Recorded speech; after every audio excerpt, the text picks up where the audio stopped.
Well, ladies and gentlemen, have we got some good news for you? So it seems, all you monster lovers, you Godzilla fans, we've got what can be considered to be good news anyway. Netflix has ordered a new Godzilla anime series. Now I know Netflix and Godzilla have a questionable track record at the moment because of those movies, but this could be great. This could be absolutely fantastic. Now, the news had initially broke. There wasn't much details, and then the floodgates opened, and then I think the official announcement was basically just given as a result of that, because there's some things on Twitter which I saw last night which had very little news and information about it, but now we actually have some more information. So Netflix has ordered a new Godzilla anime series. Now, we've got some key art from it. This is courtesy of Kazu Kato. And this looks to be what Godzilla is going to look like in the series. And it's actually titled Godzilla Singular Point, which is a very interesting name. The thing about Japanese names is exactly the same with their cars. Generally speaking, they're very much to the point.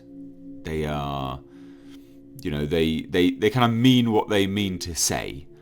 So Singular Point, I'm trying to find some meaning in Singular Point, and I can't. I genuinely can't. But it's a very interesting name, and I would imagine that this will reveal itself in the series to mean something at the very least. Now, the design of Godzilla is an interesting one. A really interesting one. Now, it's important to note, obviously, Godzilla and Netflix, they've had an interesting history recently because, of course, Netflix had those 3 Godzilla anime films. Godzilla Planet of the Monsters, Godzilla City on the Edge of Battle, and Godzilla the Planet Eater. Now, you may see this new anime series and go, well, it's definitely connected to them. It's actually not. In fact, it's not at all. It will not be tied to the previous films in any way, shape, or form. Which, in my eyes, is a good thing. It's a really, really good thing. And also, expanded further into the news and related to this is the fact that it won't be connected to them anyway, because I think it's going to have completely different anime style, which, we can see the animation style almost roughly in this key image. Now, in terms of what has been revealed, well, Singular Point will not be directly tied to the films. It will feature an entirely new storyline and cast. It's currently slated to debut in 2021, and the series itself will be coming from director Atsushi Takahashi, and the creative team will have Kan Sawada, composer for Doraemon films and series such as Yowamushi Pedal, and Japanese science fiction novelist Toho Enjo, making his TV debut as editor and writer for Godzilla Singular Point. So, quite a big history just there anyway. So that's interesting. And we also have Kazu Kato, creator of Blue Exorcist and a hit comic currently serialized in Jump Square. He's going to be serving as the character designer, and animator Eiji Yamamori, who's basically worked with Studio Ghibli. So, pretty good animation style right there. They previously worked on Princess Mononoke, Spirited Away, and The Wind Rises. They will be on board as animator. So if you like Studio Ghibli's animation style, which, they became Studio Ghibli for a reason, you will pretty much be on board, I believe, with Godzilla Singular Point.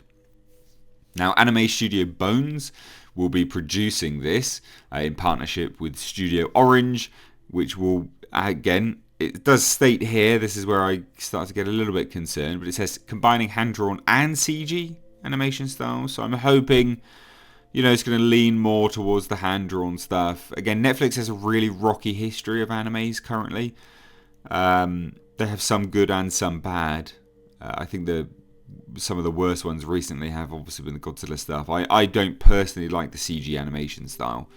And then they did that very strange Altered Carbon anime movie, which had just, it was a very odd animation style. I did not like it at all. Now, Godzilla has been a staple of worldwide pop culture since the creature's first debut in 1954. And interestingly enough, this seems to indicate, again, what we thought was happening, was Toho is really expanding their Godzilla properties outwards. I mean, they've been really stomping their way into the Western pop culture more and more recently, having appearances at San Diego Comic-Con, setting up booths at places. They even set up like a Godzilla universe Wikipedia thing in Western languages as well. They really want the world to get on board with Godzilla. And why wouldn't you? I mean, it's a great property. It's a great property, and in today's day and age, it definitely has some good messages. I mean, obviously, ladies and gents, we all know how Godzilla was initially formed and created, why, sort of allegories there, and I think that there's some relevance to today's modern world. So, looking at it broadly, I think this is nothing but a really good thing. I think, of course, the less that Netflix has to do with it, probably the better.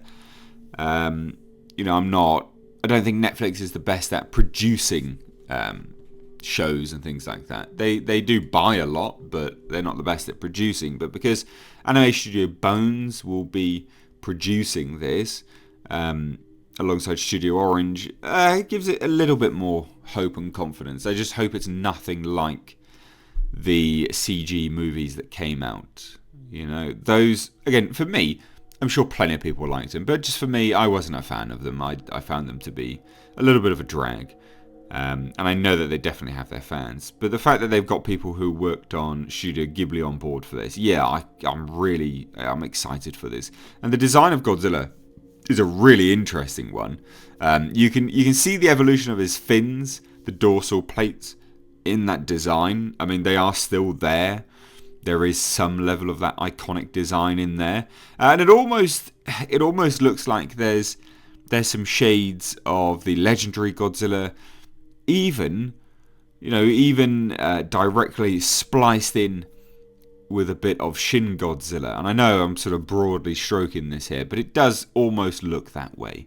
So anyway, I'd love to hear your thoughts. What do you think? Are you excited for this? Me, personally, I'm so on board. I mean, I think what's really sold it to me, because the Netflix is the big detractor, but what's really sold it to me is having E.G. Yamamori on, the Studio Ghibli animator. Having them on board really, really ups the sort of suspension factor. I'm hyped for this. I really, really am. I think this is absolutely brilliant. So anyway, I'd love to hear your thoughts, so please do let me know down below in the comment section. If you're new here, please do consider hitting subscribe.